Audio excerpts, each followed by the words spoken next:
menurut ayat Quran dan hadis Nabi itu nanti ada bermacam-macam. Ada orang beriman itu yang dimasukkan surga. Ada orang beriman itu yang dimasukkan ke dalam surga. Ada orang beriman itu yang disebut penduduk surga. Kenapa lain-lain, Pak? Karena waktu di dunia amalannya juga lain-lain. Ada orang beriman yang masuk surga. Ini paling murah tiketnya. Mau masuk surga? Kata Nabi begini, ma min abdin qala la ilaha illallah thumma mata ala dhalik illa dakhalal jannah. Kalau seorang hamba sudah mengucap dua kalimat syahadat, dia yakin dengan kebenaran kalimat itu sampai matinya, orang itu akan masuk surga.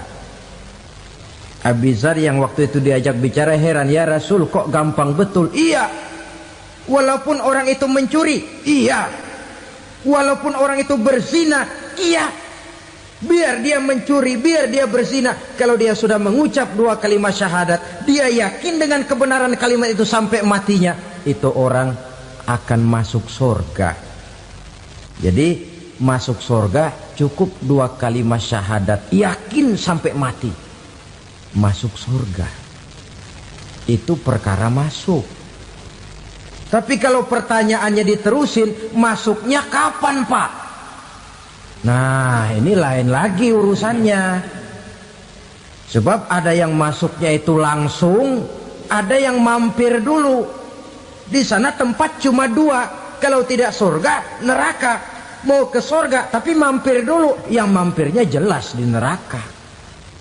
Kenapa? Dalam hadis qudsi ada riwayat, nanti itu di akhirat, setelah Allah selesai mengatur penduduk surga masuk surga, yang neraka masuk neraka, Allah berkata kepada malaikat Malik, malaikat Malik, labaik ya Allah, itu bajingan-bajingan tengik, manusia-manusia durjana yang waktu di dunia tidak mau sujud, jauh dari ulama, gemar melakukan yang munkarat dan maksiat, hidup di tengah masyarakat selalu jadi bibit keonaran, kufur, sudah masuk neraka semua. Sudah ya Allah. Nah, kalau sudah, coba sekarang kamu masuk, Malik. Saya, iya, masuk neraka. Mau apa ya Allah? Kata Allah, akhriju minan nar man kana fi qalbihi misqala habatin min khardalin min iman. Kau masuk neraka, cari di dalam neraka orang-orang yang ada imannya walaupun kecil sebesar biji zarah, angkat mereka keluar. Masuk malaikat Malik ke neraka, cari orang yang ada imannya, korek-korek. Ya repot, udah pada gosong. Yang ada imannya diangkat ke atas, yang ada imannya diangkat ke atas, lalu dimandikan di Nahrul Hayat, namanya sungai kehidupan di akhirat nanti. Cakep lagi rupanya, bersih lagi wajahnya, apel di hadapan Allah. Kata Allah, bagaimana mas? Kapok nggak sampean? Kapok ya Allah. Nah, kalau kapok, idhab fadkhulil jannah, pergi masuk surga sana. Berangkat mereka ke surga, ketemu sama teman-temannya yang udah sampai lebih dulu, yang nggak pakai mampir lagi. Terjadi dialog. Kata teman-temannya yang udah pada nyampe duluan, mas, iya, emang baru sampai? Saya baru sampai. Memang mampir di mana dulu mas? Kita sudah lama sampai di surga. Saudara buka surah Al-Muddatsir ayat 34-35. Ma salakakum fis saqar? Kenapa kamu mampir di neraka Saqar? Qalu lam naku minal musallin. Mereka menjawab, kami mampir di neraka Saqar mas, gara-gara dulunya kami waktu di dunia ndak pernah sholat. Ndak pernah sholat? Ndak pernah. Kan rumahnya dekat masjid, cuma dekat doang mas. Sholat mah enggak saya. Enggak pernah ngasih makan fakir miskin, enggak pernah hadir di majelis taklim, pendeknya enggak pernah melakukan kebajikan, maka saya pun mampir di neraka sakor. Untung betul saya punya iman mas sedikit. Waktu hidup di dunia dulu saya pernah mengucap 2 kalimat syahadat, sekali-kalinya waktu mau kawin. Masya Allah. Untung saja kawin, kalau nggak kawin polos.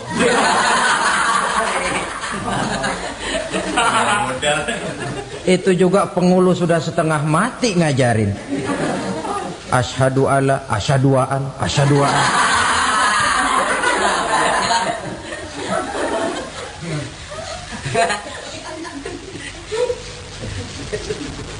Ini namanya masuk surga, ada mampir dulu. Ada pula orang mukmin itu yang dimasukkan surga. Namanya dimasukkan kan terima beres. Saya masuk ke rumah, jalan sendiri, cari tempat sendiri. Saya dimasukkan ke dalam rumah, terima beres. Pokok ada di dalam, itu dimasukkan namanya. Nggak pakai mampir. Tapi tentu tiketnya lebih mahal ketimbang yang pertama tadi. Apa kata Allah? Innal ladzina amanu wa amilus salihat la ukaffiranna anhum sayyi'atihim wa la udkhilannahum jannah. Sesungguhnya orang-orang yang beriman kemudian beramal soleh, kami hapuskan segala dosa dan kesalahannya, kami masukkan mereka ke dalam surga. Lihat ayatnya, Allah yang memasukkan, kita yang dimasukkan. Tidak pakai transit, tidak usah mampir. Cuma tidak cukup syahadat, tidak cukup amanu, tapi diiringi dengan wa amilus salih. Iman, amal. Tidak cukup syahadat, lalu dibuktikan dia sholat, dia zakat, puasa, lalu dia melakukan berbagai macam kebajikan. Ini yang menyebabkan dia tidak pakai mampir di tempat yang bernama sakor. Lalu ada pula orang mukmin itu yang disebut penduduk sorga. Wah, ini sudah VIP ini. Ashabul jannah, penduduk sorga. Siapa mereka? Kata Allah, innal ladzina amanu summa istaqamu fala khaufun alaihim wala hum yahzanun ulaika ashabul jannah hum fiha khalidun. Sesungguhnya orang-orang yang beriman lalu istiqamah, tetap dalam melaksanakan perintah Allah, tidak goyang, tidak labil tapi stabil, istiqamah, mereka tidak takut dan tidak bersedih hati. Merekalah penduduk surga. Iman, istiqamah. Tidak punya duit, sembahyang. Banyak duit, sembahyang. Miskin, sembahyang. Kaya, tetap sembahyang. Istiqamah. Kadang orang kalau susah rajin ke masjid, banyak duitnya ngelihat masjid melengos. Waktu miskin hamba Allah, setelah kaya jadi hamba harta. Bergeser, tidak ada nilai istiqomahnya. Saudara-saudara, dengan begitu penduduk neraka itu dua. Ada penduduk permanen, ada penduduk yang semi permanen. Yang semi permanen orang-orang beriman yang mempunyai dosa besar. Mereka masuk ke neraka untuk menerima azab sesuai dengan dosanya. Bila selesai masa azab itu, mereka akan diangkat untuk ditempatkan kembali ke dalam surganya Allah Subhanahu wa ta'ala. Nah, dikala itulah saudara-saudara, ada yang disebut syafaat dari Rasulullah Sallallahu Alaihi Wasallam. Tapi tentu jangan lupa, syafaat ini ibarat kain menambal dia. Kita punya kain bolong-bolong sedikit, syafaat yang menambal. Sholat kita ada kurang dikit, sedekah kita ada campur riak dikit, amalan kita ada tidak karena Allah dikit, kita berharap syafaat. Jadi biarlah kain masih bolong-bolong, yang penting punya kain. Tapi kalau kainnya tidak ada, yang ditambal apanya? sholat tidak, puasa tidak, zakat tidak, berharap syafaat saja. Ya, terlalu berlebihan itu. Saudara hadirin yang saya hormati, apabila selesai proses penghisaban, proses penghitungan, maka dikala itulah manusia terbagi dalam dua kelompok besar. Fariqun fil jannah wa fariqun fis sa'ir. Sekelompok orang-orang beruntung yang masuk ke dalam surga, dan sekelompok lagi masuk ke dalam neraka. Ibu-ibu, saudara-saudara kaum muslimin rahimakumullah. Pada pertemuan yang lalu sudah saya jelaskan bahwa hidup selalu berakhir dengan kematian. Apabila datang kematian menimpa seseorang, datanglah kiamat baginya. Itu yang disebut dengan kiamat kecil. Hakikatnya mati adalah perpindahan dari kehidupan di dunia ini menuju kehidupan di alam barzakh. Menunggu kita di alam barzakh sampai datangnya saat kiamat. Entah 10 tahun, entah 100 tahun, entah 1000 tahun, hanya Allah saja yang maha tahu. Adapun orang-orang beriman yang melakukan amal kebajikan dalam kehidupan di dunia ini, masa penantian yang lama di alam barzakh buat mereka sebentar saja. Tetapi bagi orang-orang kafir yang ingkar, yang tidak beriman kepada Allah, yang hidup di dunia cuma menumpuk-numpuk dosa, tentu penantian di alam barzakh akan merupakan waktu yang sangat lama. Bukankah dalam kehidupan kita waktu itu memang relatif? Contoh misalnya, bagi pemuda-pemudi yang sedang duduk asyik memadu cinta, waktu 4-5 jam saja rasanya cuma 4-5 menit. Tenggelam oleh keasikan. Tapi buat orang yang berbaring di rumah sakit, meratap di balik-balik apa itu tembok derita kata lagu, di balik dinding-dinding penjara, sehari bagai seminggu, seminggu rasa sebulan, sebulan boleh jadi rasa setahun. Penantian yang sangat lama. Kapan kiamat itu akan datang? Ini rahasia Allah. Jangankan kita yang orang awam, baginda Nabi sendiri tidak diberitahu oleh Allah kapan kiamat itu akan terjadi. Tetapi sungguh pun demikian, banyak hadis-hadis yang menjelaskan ciri atau tanda-tanda datangnya kiamat. Nah, kalau sudah bicara soal tanda, tanda kiamat itu ada dua. Pertama yang disebut alamatus sughra, tanda-tanda kecil. Ini waktunya masih ada tenggang. Ada yang dinamakan alamatul kubra, tanda-tanda besar. Artinya kiamat sudah diambang pintu.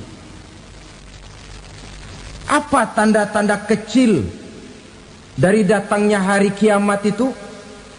Misalnya kata Nabi, apabila ilmu sudah diangkat oleh Allah, artinya apabila ulama sudah banyak wafat, minat orang belajar agama berkurang, lalu kebodohan nampak merajalela di mana-mana, zina dikerjakan secara terbuka, minuman-minuman keras jadi kebanggaan, itu termasuk di antara tanda-tanda kecil terjadinya hari kiamat. Apalagi misalnya iza waladatil ammatu rabbataha, apabila budak sudah melahirkan tuan. Apa maksudnya? Ada yang mentafsirkan apabila anak sudah bisa membudaki orang tuanya. Orang tua yang melahirkan dia, yang membesarkan dia, demi setelah si anak besar jadi orang berpangkat, bertitel, berharta, berkedudukan, jadilah orang tua itu budaknya. Sehingga sering dibilang kalau orang tua kaya, anak jadi raja. Tapi kalau anak yang kaya, orang tua sering jadi budak. Apalagi munculnya fitnah yang bergelombang, timbul perang antara dua bangsa yang besar, waktu berjalan terasa sangat pendek sekali. Itu merupakan tanda di antara tanda-tanda kiamat. Termasuk di dalamnya sulit membedakan mana laki, mana perempuan. Kan kalau tanda-tanda kayak begini sekarang sudah banyak kita lihat kan?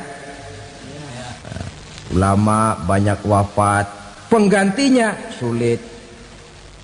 Zina dikerjakan berterang-terangan, minuman keras jadi kebanggaan, banyak anak membudaki orang tuanya, sulit membedakan mana laki mana perempuan. Kadang-kadang dari belakang kita lihat perempuan bener, begitu kita colek nengok jenggotan.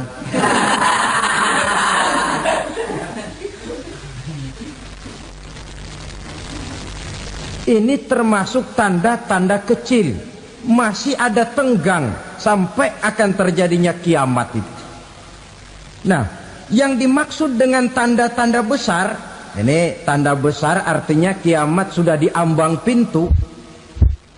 Pertama, matahari terbit dari sebelah barat. Apabila matahari sudah terbit dari arah sebelah barat, tertutuplah sudah pintu taubat. Bersabda Nabi kita, la taqumus sa'atu hatta tatlu'a syamsu min maghribiha. Tidak akan datang hari kiamat sampai matahari terbit dari arah sebelah barat. Fa iza tala'at, manakala matahari telah terbit dari arah sebelah barat, wara'ahan nasu, manusia banyak menyaksikan itu, amanu ajma'un, mereka pun lalu beriman. Yang tadinya kafir, yang tadinya ingkar, yang tadinya membangkang, setelah melihat matahari terbit dari sebelah barat, buru-buru beriman, berlomba-lomba mengucap dua kalimat syahadat. Tapi apa yang terjadi? Kata Nabi, wadzalika hina la yanfa'u nafsan imanuha lam takun amanat min qabl. Hari itu adalah hari yang iman sudah tidak berguna lagi bagi seseorang apabila sebelumnya memang dia tidak pernah beriman. Au kasabat fi imaniha khaira, atau beriman tetapi tidak pernah melakukan kebajikan di dalam keimanannya itu. Hari yang sudah kasib, hari yang sudah terlambat, beriman tidak akan ada gunanya lagi. Ini pelajaran buat kita. Sebelum sang surya terbit dari sebelah barat, sebelum nafas sampai di tenggorokan, artinya pintu taubat masih terbuka. Kalau dua hal itu sudah terwujud, nafas sudah sampai di kerongkongan atau matahari sudah terbit dari arah sebelah barat, tertutuplah sudah pintu taubat. Tak ada lagi gunanya pangkat, jabatan, harta, bahkan beriman pun dalam suasana macam itu. Too late, kata orang Kulon. Sudah terlambat. Matahari terbit dari arah sebelah barat. Itu tanda besar, artinya kiamat sudah diambang pintu. Lalu apalagi tanda besar? Munculnya Dajjal. Dajjal artinya pendusta-pendusta yang menyesatkan manusia. Ada dua macam Dajjal, saudara. Ada Dajjal kecil. Ini Dajjal kelas teri. Kalau ini sejak zaman Rasulullah sudah ada itu. Tiap zaman ada. Di zaman Rasulullah misalnya ada yang bernama Aswad al-Unsi dari Yaman. Ada yang namanya Musailamah Al-Kazzab dari Yamamah. Ada yang namanya Ibnu Sayyad dari Madinah. Ini dajjal-dajjal di zaman Rasul. Musailamatul Kazzab memproklamirkan diri jadi nabi dia. Di zaman Rasul masih hidup. Ini dajjal zaman Nabi. Di zaman sahabat muncul dajjal-dajjal. Di zaman kita sekarang ini dajjal-dajjal pun gentayangan. Dajjal-dajjal kelas teri. Kerjanya mendustakan manusia, menyesatkan manusia, memalingkan manusia dari jalan yang benar dan diridhoi oleh Allah Subhanahu wa taala. Adapun yang merupakan tanda besar dari datangnya kiamat, dajjal-dajjal kelas kakap. Pembohong-pembohong besar yang menyesatkan masyarakat manusia berpaling dari jalan Allah mengikuti jalan mereka. Apa sih ciri dajjal itu? Kata Nabi dalam hadis Bukhari Muslim, inna dajjala, sesungguhnya yang namanya dajjal itu yakhruju, satu saat akan muncul mendekati hari kiamat. Wa inna ma'ahu ma'an, si dajjal ini membawa air. Wa naran, dan juga membawa api. Dua simbol. Di tangan yang satu dia bawa air, di tangan yang satu dia bawa api. Wa ammal ladzi yarahu an-nasu ma'an fanarun, adapun yang orang banyak lihat air, hakikatnya adalah api.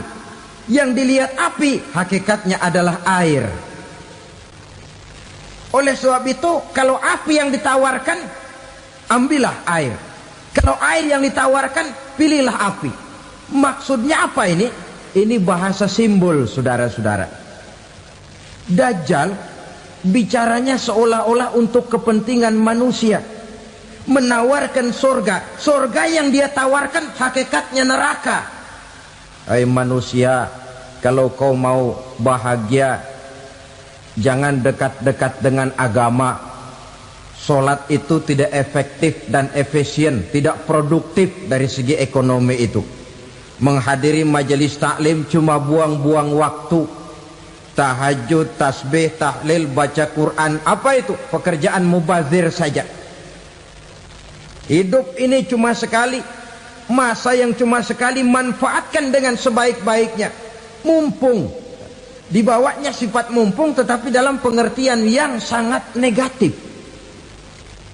Bicaranya seolah-olah untuk kepentingan manusia, tetapi sebenarnya menjerumuskan manusia. Menawarkan air tapi sebenarnya api. Menawarkan api tapi hakikatnya air. Buat apa kamu sholat? Buat apa kamu bayar zakat? Buat apa kamu puasa? Surga yang dicanangkan dajjal hakikatnya neraka. Neraka yang digambarkan dajjal pada dasarnya adalah surga. Jadi memutarbalikkan fakta itu kerjaan dajjal. Yang hak jadi batil, yang batil dibilang hak, yang benar jadi salah, yang salah malah jadi benar. Tuntunan disuruh jadi tontonan, tontonan malah menjadi tuntunan. Itu pekerjaan dajjal profesinya. Zamannya Nabi Adam, dajjalnya kan iblis. Betul? Betul. Apa sih gang kerayuan iblis itu? Allah setelah menciptakan Nabi Adam kan bilang, Adam, kau dan istrimu Hawa tinggal di surga ini. Seluruh fasilitas yang ada di surga persilahkan kau nikmati. Satu yang tidak boleh, jangan coba-coba dekati pohon khuldi. Dekat saja jangan, apalagi sampai memetiknya. Datang dajjal yang namanya iblis ini. Adam, kamu tahu nggak kenapa tidak boleh makan buah khuldi? Ya nggak tahu, pokoknya saya dilarang. Bodoh kamu Dam. Khuldun artinya kekal. Kalau kamu makan itu buah, kau akan kekal di surga buat selamanya. Allah tidak kepengen, maka dilarang kamu makan buah khuldi. Kalau kau ingin kekal di surga Adam, makan saja. Saya bicara begini ini untuk kepentingan kamu Adam. Ini kan ciri-ciri Dajjal. Bicaranya sih seolah-olah untuk kepentingan Nabi Adam, hakikat sebenarnya menjerumuskan Nabi Adam supaya ingkar dan melanggar larangan dari Allah Subhanahu wa ta'ala. Jadi setelah muncul Dajjal, timbul kekacauan-kekacauan di masyarakat. Banyak yang terpengaruh, terpedaya dan terpesona.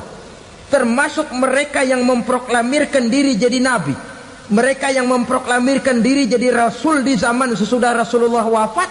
Itu adalah Dajjal. Maka saya ingatkan, kalau di zaman kita sekarang ini ada orang ngaku jadi nabi, ada orang ngaku jadi rasul, biar bahasa Arabnya kental, Quran hafal, hadis ribuan hadis hafal, biar pakai serban sampai menyengser ke tanah, bahasa Arabnya fasih, tapi dia mengaku jadi nabi, jadi rasul, kita umat Islam wajib tidak percaya. Wajib untuk tidak percaya. Itulah Dajjal zaman kita sekarang ini. Tidak mustahil mereka datang mempengaruhi orang awam supaya berpaling dari Rasulullah, mengikuti mereka. Nah, di akhir zaman nanti, mendekati hari kiamat, Dajjal ini muncul. Dajjal kelas kakap, menyesatkan masyarakat manusia untuk berpaling dari Islam, mengikuti seruan mereka. Apalagi di antara datangnya kiamat itu, tanda yang besar itu, turunnya Nabiullah Isa Al-Masih, putra Maryam. Menurut berbagai hadis yang sahih, Nabi Isa Al-Masih nanti akan turun lagi. Tidak membawa risalah yang baru, tapi meluruskan risalah Islam ini yang telah banyak ditinggalkan oleh masyarakat. Bahkan ada hadis menjelaskan beliau akan membunuh Nabi, mematahkan kayu-kayu salib, lalu melaksanakan haji dan umrah mengikuti syariat Nabi Muhammad, bukan membawa agama baru. Menjadi semacam mujaddid, reformer, menyelamatkan manusia dari bisikan Dajjal. Bahkan ada riwayat yang menjelaskan bahwa Nabi Isa berhasil mengalahkan Dajjal, mengembalikan masyarakat manusia kembali kepada ajaran Islam yang datang dari Allah, dibawa oleh Rasulullah sallallahu alaihi wasallam. Dengan kata lain, turunnya Nabi Isa bukan sebagai nabi dan rasul baru, tetapi mengikuti syariat Nabi kita Muhammad sallallahu alaihi wasallam. Saudara hadirin, ibu-ibu hadirat yang saya hormati, kemudian apalagi di antara tanda-tanda besar akan datangnya kiamat itu? Keluarnya asap atau awan. Kata Nabi, inna min asrati sa'ah dukhanan yamla'u ma bainal masyriqi wal maghrib. Di antara tanda-tanda kiamat, munculnya awan antara langit dan bumi. Ini pun diperkuat dalam surah Ad-Dukhan ayat 10. Fartaqib yauma ta'tis sama bidukhanim mubin fayughshan nas hadza azabun alim. Bagi orang-orang yang beriman, mereka biasa-biasa saja. Tapi bagi orang kufur, datangnya asap dan awan ini merupakan azab yang kelewat pedih. Barangkali sedikit mendekati gambaran tentang azab yang pedih ini, saya ingatkan alam pikiran kita kepada peristiwa yang belum lama terjadi. Pernah dengar berita bocornya reaktor nuklir di Chernobyl, Uni Soviet? Pernah dengar? Nah, bocornya reaktor nuklir di Chernobyl yang mengakibatkan ratusan bahkan sangat mungkin ribuan nyawa. Cuma satu reaktor. Bagaimana kalau seluruh cadangan nuklir yang dimiliki oleh para negara adikuasa ini diledakkan? Bahkan yang konon menurut catatan cadangan nuklir yang dimiliki bersama oleh Amerika dan Rusia sekarang ini sudah sanggup memusnahkan 6 miliar manusia, 1,5 kali lebih banyak dari jumlah manusia yang nongkrong di permukaan bumi ini. Saudara-saudara hadirin yang saya hormati, lalu saat mendekati hari kiamat, apalagi tandanya setelah Nabi Isa wafat, pada saat turunnya yang kedua kali,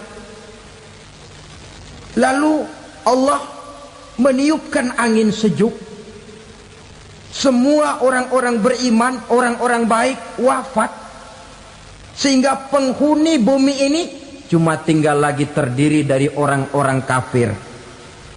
Tidak ada lagi di bumi ini yang bisa mengucapkan Allah. Sehingga dalam hadis qudsi itu ada keterangan, innallaha azza wa jalla yaqulu li Israfil.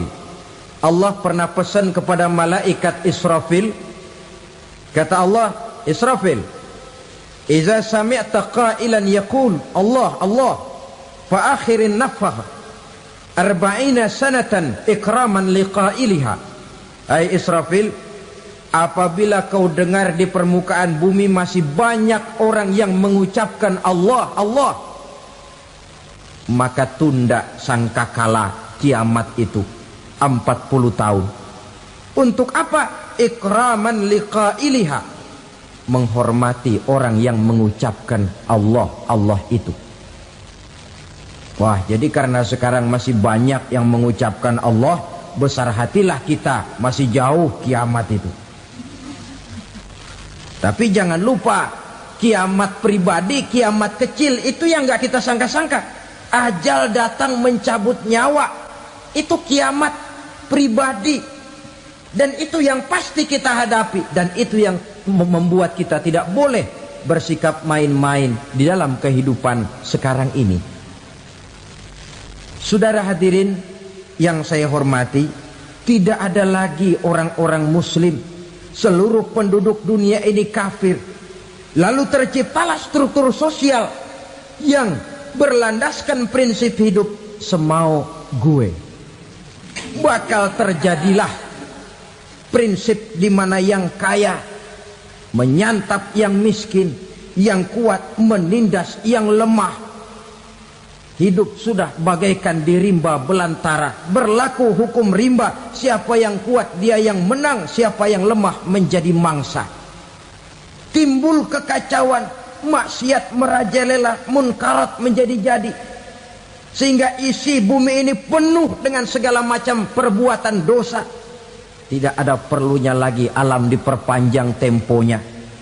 Datang saat yang sudah dijanjikan oleh Allah Azza wa Jalla, maka terjadilah yang disebut kiamat kubra, kiamat besar, kiamat ancur-ancuran.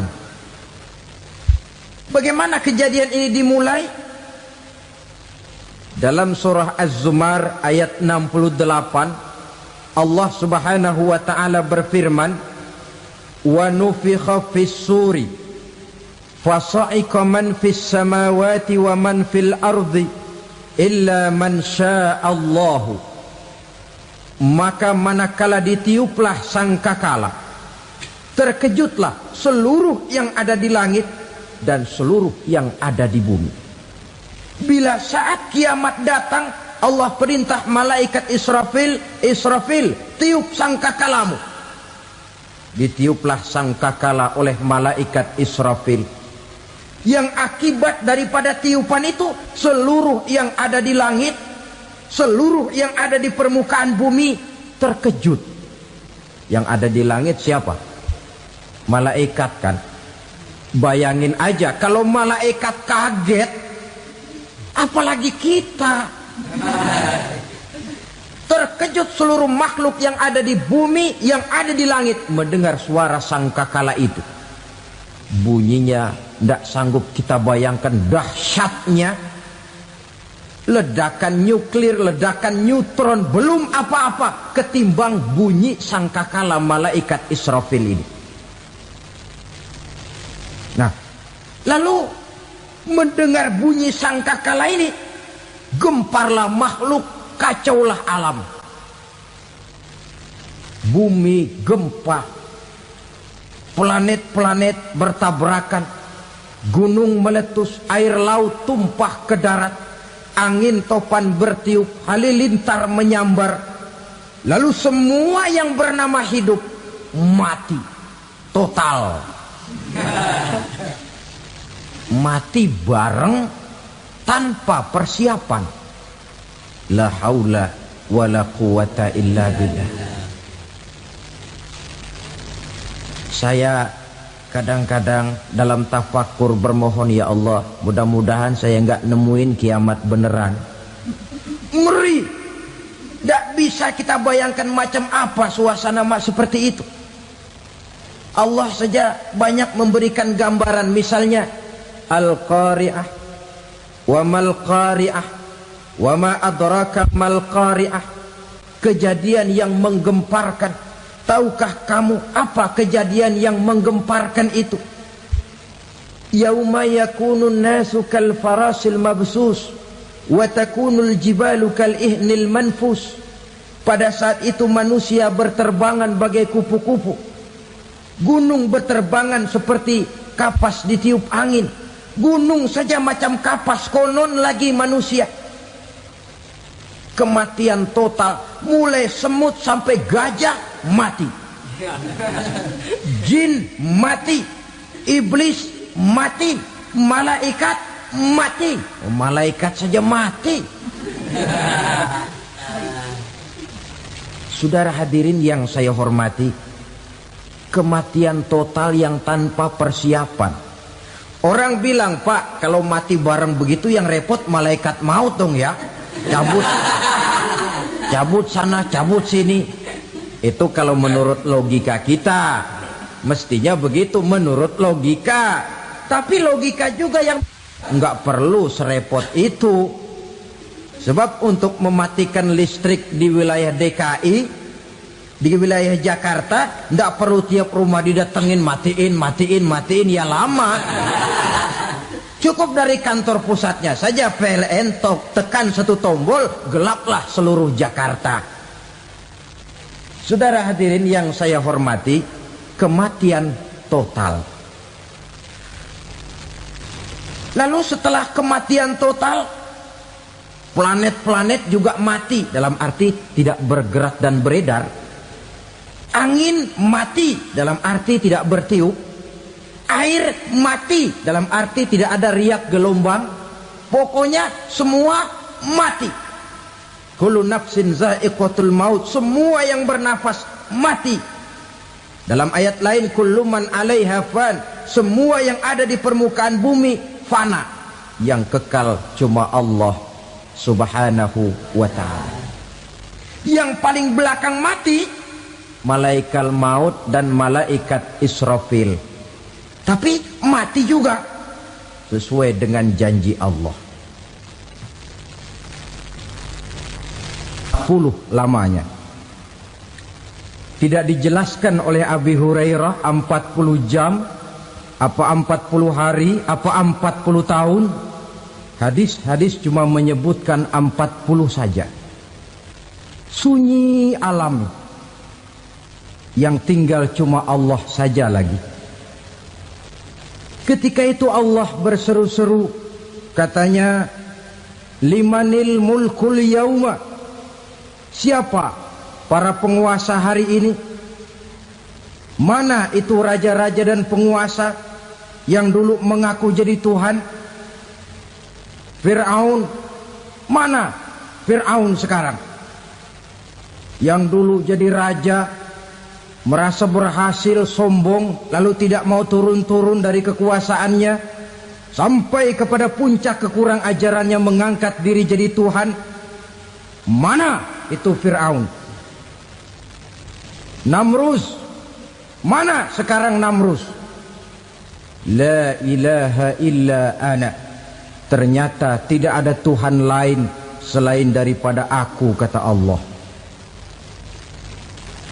Proses kemudian, saudara-saudara, turunlah hujan dari langit. 40 lamanya hujan itu. Tidak jelas juga 40 jam apa 40 hari. Setelah air turun membasahi, datanglah tiupan sangkakala yang kedua. Semua yang bernama mati bangkit dari kuburnya masing-masing. Ini yang disebut Yaumul Ba'thi, hari kebangkitan. Allahu Akbar. Pada saat kita bangkit dari kubur kita masing-masing, kumpul di padang mahsyar namanya. Bayangin aja, saya sendiri nggak sanggup bayangin. Manusia sejak zaman Adam sampai zaman kiamat kumpul bareng di tempat sama. Berapa banyaknya itu?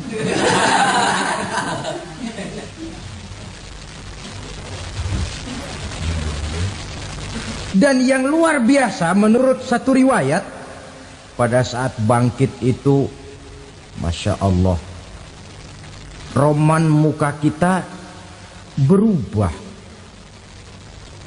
disesuaikan dengan amalan kita waktu di dunia ini. Barang siapa yang waktu di dunia amalannya itu amalan tikus, di akhirat nanti dia bangkit dari kubur, mukanya seperti muka tikus. Gagah betul badannya, tapi mukanya seperti tikus. Kenapa? Amalannya waktu di dunia seperti amalan tikus. Apa amalan tikus itu? Suka ngegeragoti barang yang sudah disimpan rapi-rapi. Orang sudah simpan uang rapi-rapi, simpan perhiasan rapi-rapi, digeragoti oleh tikus. Maling-maling, pencoleng-pencoleng, koruptor-koruptor. Itu nanti di akhirat nanti kita lihat mukanya seperti muka tikus. Oh ini waktu di dunia suka nyolong, mukanya seperti muka tikus. Barang siapa yang waktu di dunia ini amalannya itu amalan macan, dia akan bangkit nanti mukanya seperti muka macan. Apa amalan macan? Macan itu amalannya menang-menangan. Orang yang mau menang saja nggak mau mengalah. Coba lihat di hutan. Kenal hutan nggak? Di hutan, raja hutan di mana-mana pasti macan. Betul kan? Betul. Padahal hutan belum pernah bikin pemilihan umum. Tapi macan tidak peduli ada pemilihan umum apa tidak, pokok saya raja. Sebab apa? Macan jadi raja itu bukan karena benar, tapi karena kuat jadi raja. Setelah dia jadi raja, rakyat hutan yang mesti dilindungi malah dimakan oleh raja macan. Kambing rakyat hutan dimakan oleh macan. Ayam rakyat hutan dimakan oleh macan. Itu nanti kita lihat di akhirat itu mukanya seperti muka macan, gagah betul. Lalu barang siapa yang di dunia ini amalannya itu seperti amalan anjing, nanti dia punya muka seperti muka anjing. Apa amalan anjing?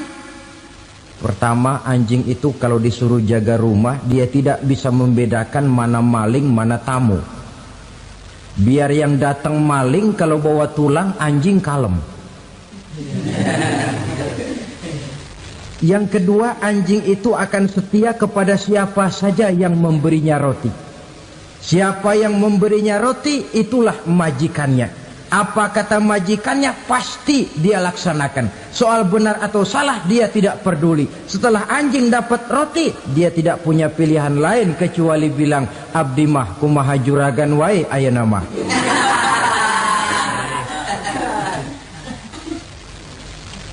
Saudara hadirin yang saya hormati, berkumpul di padang mahsyar, tiap orang sibuk dengan persoalannya masing-masing. Matahari waktu itu didekatkan oleh Allah. Panas luar biasa. Ada yang saking panasnya itu mencucurkan peluh keringat sampai sebatas mata kakinya. Ada yang keringatnya sampai sedengkulnya. Ada yang keringatnya sampai sepusatnya. Ada yang keringatnya mengalir sampai sebahunya. Ada yang kelelap oleh keringatnya sendiri, sementara orang di sampingnya nggak apa-apa. Bergantung lagi amalan dia waktu di dunia ini. Saudara-saudara, sebagian orang dalam kepanikan padang mahsyar berombong-rombong datang mereka menghadap Nabi Adam. Ya Adam, anta abal bashar. Hai Adam, Tuhan adalah bapak moyang manusia. Kami sebentar lagi akan disidang, dimintakan pertanggungan jawab. Tolonglah kami, hai Adam. Kata Nabi Adam, jangankan nolongin sampean, saya sendiri tanggung jawab di hadapan Allah ketika dulu tidak boleh makan khuldi, saya serobot. Sudahlah, urus diri masing-masing saja, nafsi. Begitu kata Nabi Nuh, begitu kata Nabi Ibrahim. Tiap orang bertanggung jawab sendiri-sendiri. Ketika itulah saudara-saudara, nikmatnya menjadi umat Nabi besar Muhammad sallallahu alaihi wasallam. Sebab apa? Walaupun menurut abjad kita ini umat paling belakang, paling belakang kita ini toh, karena Nabi Muhammad adalah Nabi akhir, tapi akan dihisap lebih dulu, lewat di atas sirat lebih dulu, masuk surga lebih dahulu ketimbang umat-umat belakangan. Ketika Rasul mendekati ajal, beliau tanyakan itu kepada malaikat Jibril. Malaikat Jibril berkata, Muhammad jangan khawatir, Allah sudah berjanji, inni haramtul jannata ala sairil anbiya hatta tadkhulaha anta wa haramtuha ala sairil umami hatta tadkhulaha ummatuka.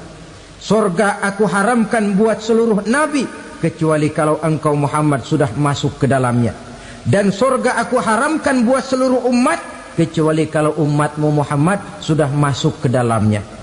Logikanya, walaupun menurut abjad kita umat paling belakang, bakal dihisap paling dulu, lewat di atas sirat paling dulu, masuk surga paling dulu, kalau mampir ke neraka juga paling dulu. Ya resiko. Jangan mau enaknya aja paling dulu. Saudara hadirin yang saya hormati, setelah masa kebangkitan itu jangan dikira begitu bangkit langsung diperiksa. Masih menunggu menanti ribuan tahun perhitungan padang mahsyar untuk sampai kepada proses yang disebut yaumul hisab, hari perhitungan. Seorang demi seorang bakal dipanggil. Bayangkan saja, kita se-RT saja di absen, kadang-kadang perlu waktu lama. Ini manusia sejak zaman Nabi Adam sampai datang hari kiamat, satu demi satu disidang di hadapan Qadhi Rabbul Jalil. Status sosial copot sudah waktu itu. Yang pernah jadi hartawan di situ tidak lagi kelihatan kehartawanannya. Yang pernah jadi jenderal tidak lagi dipanggil jenderalnya. Yang ustadz tidak lagi dipanggil al-mukarramnya. Seluruh status sosial selesai. Dipanggillah kita seorang demi seorang menghadap Qadhi Rabbul Jalil. Bagaimana proses penghisaban itu? Pertama, proses tanya jawab. Di antaranya ada hadis menyatakan, lan tazula qadama 'abdin yaumal qiyamah hatta yus'ala an arba'i khisalin. Besok di hari kiamat tidak akan bergeser telapak kaki seorang hamba sampai dia ditanya lebih dulu tentang 4 persoalan. Tentang ilmunya, kemana ilmu itu diamalkan. Tentang umurnya, di mana umur itu dihabiskan. Tentang masa mudanya, kemana masa muda itu dipakai. tentang hartanya, dari mana harta itu didapat dan kemana harta itu dibelanjakan. Ini termasuk proses tanya jawab. Jadi kalau istilah pengadilan dunia, nama Fulan bin Fulan. Kamu waktu di dunia diberikan umur panjang untuk apa? Pernah mengalami masa muda, kemana kau habiskan masa remajamu? Kau diamanahkan ilmu, dengan apa ilmumu kau amalkan? Kau diberikan harta, dari mana harta kau dapat, kemana kau belanjakan? Tak seorang pun yang bisa mungkir. Sebab apa? Dikala itu yang menjadi saksi bukan orang. Yang menjadi saksi adalah seluruh anggota badan kita. Tangan bicara, kaki jadi saksi terhadap seluruh amalan yang pernah kita kerjakan pada saat kehidupan di alam dunia ini. Selesai proses tanya jawab, lalu diperlihatkan buku catatan kita waktu hidup di dunia ini. Jangan lupa Allah itu menyiapkan 2 superkomputer kepada kita. Sebelah ditempelin sebelah kanan, yang sebelah tempelin di sebelah kiri. Komputer itu namanya Raqib dan Atid. 2 malaikat yang apabila baik kita lakukan, refleks saja akan menulis kebajikan kita. Jahat kita kerjakan akan tertulis. Catatan itu nanti diperlihatkan kepada kita. Waduh, alangkah malunya pada saat diperlihatkan catatan kita, buku rapot kita merah melulu. Barangkali diperiksa sambil diomelin, brengsek lo. Buku merah melulu begini, bagaimana waktu hidup di dunia? Tidak cukup diperlihatkan buku catatan kehidupan, rekaman kehidupan. Rekaman kehidupan kita secara utuh sejak terlahir sampai ajal datang merenggut nyawa. Barangkali mirip dengan video sekarang ini, di mana terekam dengan baik seluruh kegiatan kita, sejak yang sekecil-kecilnya sampai kepada yang sebesar-besarnya. Untuk kemudian kita pun menerima balasan. In khairan fa khairun wa in syarran fa syarrun. Kalau baik ya baik balasannya, kalau jahat ya jahat juga balasannya. Catatan-catatan kita diberikan. Kalau banyak kebajikannya diberikan di tangan kanan dengan cara yang halus. Kalau banyak kejahatannya diberikan dari sebelah kiri atau dilempar dari belakang. Itulah sebabnya sejak di dunia ini kita sudah mohon kepada Allah. Ketika berwudu membasuh tangan kanan, apa kita bilang? Allahumma a'tini kitabi biyamini wa hasibni hisaban yasira. Ya Allah, berikan saya kitab di tangan kanan, dan kalau saya memang perlu dihisap, hisaplah saya yang seringan-ringannya. Tangan kiri berlindung kita kepada Allah, jangan sampai diberikan kitab di tangan kiri atau dari arah sebelah belakang. Wa a'udzubika an tu'tiya kitabi bishimali aw min wara'i zuhri, dari arah sebelah belakang. Na'udzubillah min dzalik. Setelah selesai lewat proses penghisaban, lewat mizan, timbangan, maka yang sudah selesai dihisab itu bergeraklah menuju sirat, jembatan yang terbentang menuju surga melalui neraka. Saudara-saudara, panjangnya perjalanan sirat itu memakan waktu ratusan tahun. Tetapi orang yang lewat di atas sirat pun macam-macam, bergantung amalannya ketika di dunia ini. Ada yang lewat di atas sirat itu kal barkil khatib, seperti kilat yang menyambar, lep, sudah sampai dia di surga. Cepat bukan main. Ada yang lewat di atas sirat itu seperti orang lari-lari. Ada yang lewat di atas sirat itu seperti orang jalan biasa. Ada yang sambil merangkak, ada yang sambil ngesor, ada yang sambil gelayutan, ada yang selamat sampai ke ujung ke surga, ada yang tergelincir jatuh masuk ke dalam neraka, bergantung amalannya dalam kehidupan di dunia sekarang ini. Tiap kita akan melewati yang namanya sirat ini. Saudara-saudara kaum muslimin yang saya hormati,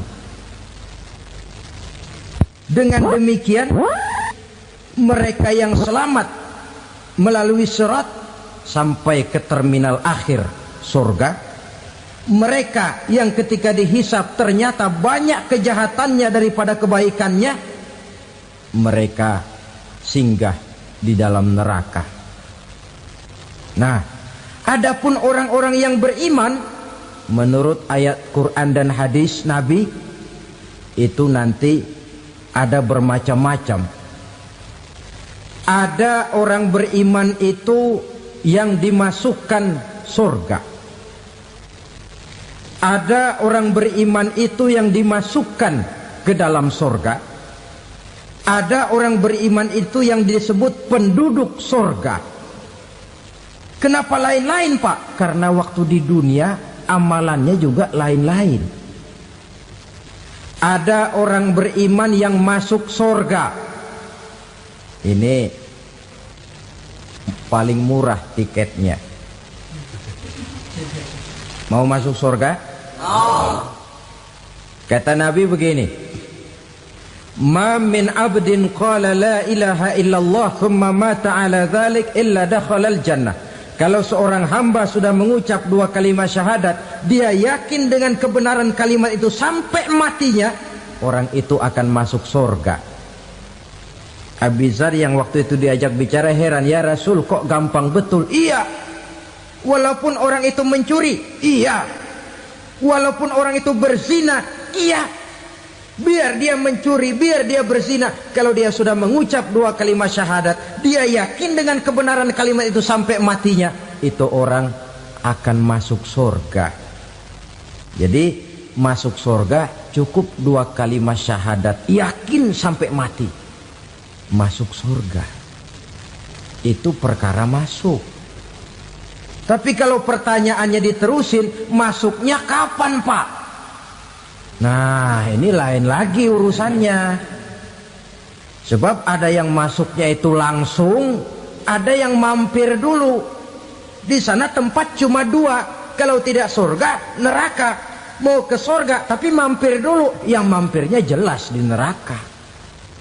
Kenapa? Dalam hadis qudsi ada riwayat, nanti itu di akhirat, setelah Allah selesai mengatur penduduk surga masuk surga, yang neraka masuk neraka, Allah berkata kepada malaikat Malik, malaikat Malik, labaik ya Allah, itu bajingan-bajingan tengik, manusia-manusia durjana yang waktu di dunia tidak mau sujud, jauh dari ulama, gemar melakukan yang munkarat dan maksiat, hidup di tengah masyarakat selalu jadi bibit keonaran, kufur, sudah masuk neraka semua. Sudah ya Allah. Nah, kalau sudah, coba sekarang kamu masuk, Malik. Saya, iya, masuk neraka. Mau apa ya Allah? Kata Allah, akhriju minan nar man kana fi qalbihi misqala habatin min khardalin min iman.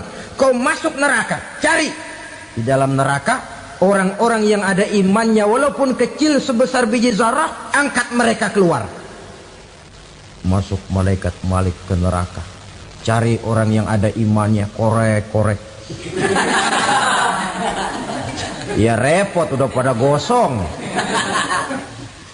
Yang ada imannya diangkat ke atas, yang ada imannya diangkat ke atas, lalu dimandikan di Nahrul Hayat, namanya sungai kehidupan di akhirat nanti. Cakep lagi rupanya, bersih lagi wajahnya, apel di hadapan Allah. Kata Allah, bagaimana mas? Kapok nggak sampean? Kapok ya Allah. Nah, kalau kapok, idhab fadkhulil jannah, pergi masuk surga sana. Berangkat mereka ke surga. ketemu sama teman-temannya yang udah sampai lebih dulu, yang nggak pakai mampir lagi. Terjadi dialog. Kata teman-temannya yang udah pada nyampe duluan, "Mas, iya, emang baru sampai?" "Oh, saya baru sampai." "Memang mampir di mana dulu, Mas? Kita sudah lama sampai di surga." Saudara buka surah Al-Muddatsir ayat 34-35. "Ma salakakum fis saqar?" Kenapa kamu mampir di neraka Saqar? Qalu lam naku minal musallin. Mereka menjawab, kami mampir di neraka Saqar, Mas, gara-gara dulunya kami waktu di dunia tidak pernah sholat. Tidak pernah sholat? Tidak pernah. Kan rumahnya dekat masjid. Cuma dekat doang, Mas. Sholat mah enggak saya. Enggak pernah ngasih makan fakir miskin, enggak pernah hadir di majelis taklim, pendeknya enggak pernah melakukan kebajikan, maka saya pun mampir di neraka Saqar. Untung betul saya punya iman, Mas, sedikit. Waktu hidup di dunia dulu saya pernah mengucap 2 kalimat syahadat, sekali-kalinya waktu mau kawin. Masya Allah. Untung saja kawin, kalau nggak kawin polos.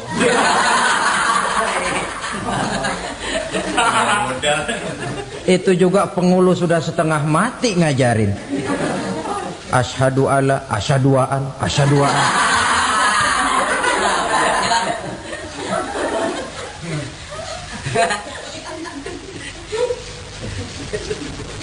Ini namanya masuk surga, ada mampir dulu.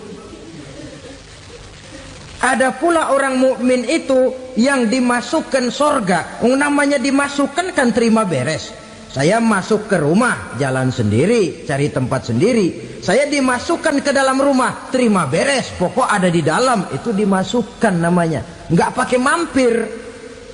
Tapi tentu tiketnya lebih mahal ketimbang yang pertama tadi. Apa kata Allah? Innal ladzina amanu wa amilus salihat la ukaffiranna anhum sayyi'atihim wa la udkhilannahum jannah. Sesungguhnya orang-orang yang beriman kemudian beramal soleh, kami hapuskan segala dosa dan kesalahannya, kami masukkan mereka ke dalam surga. Lihat ayatnya, Allah yang memasukkan, kita yang dimasukkan. Tidak pakai transit, tidak usah mampir. Cuma tidak cukup syahadat, tidak cukup amanu, tapi diiringi dengan wa'amilus salih. Iman, amal. Tidak cukup syahadat, lalu dibuktikan dia sholat, dia zakat, puasa, lalu dia melakukan berbagai macam kebajikan. Ini yang menyebabkan dia tidak pakai mampir di tempat yang bernama Saqar.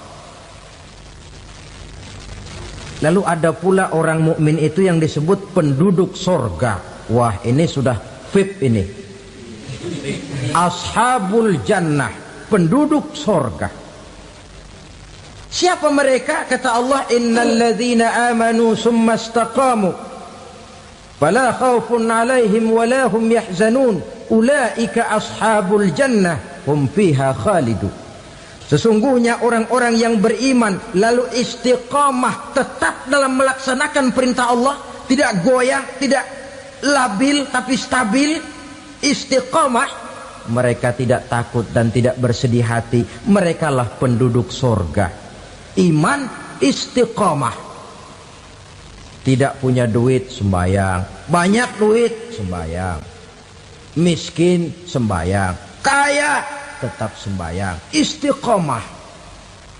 Kadang orang kalau susah rajin ke masjid, banyak duitnya ngelihat masjid melengos. Waktu miskin hamba Allah, setelah kaya jadi hamba harta. Bergeser, tidak ada nilai istiqomahnya.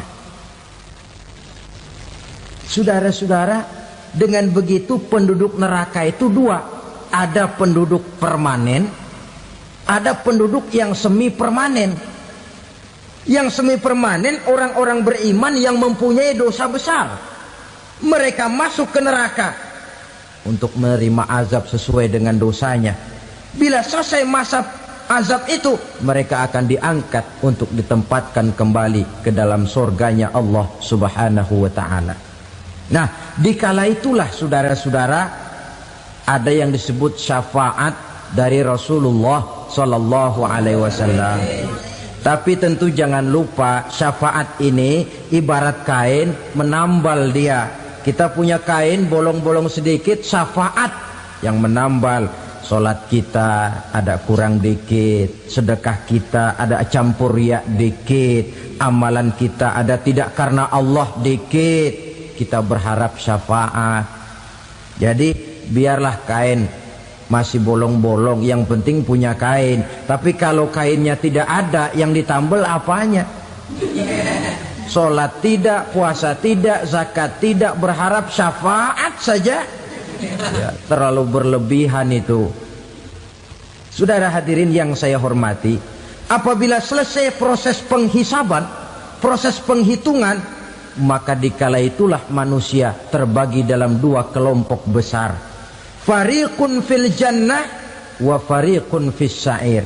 Sekelompok orang-orang beruntung yang masuk ke dalam surga, dan sekelompok lagi masuk ke dalam neraka.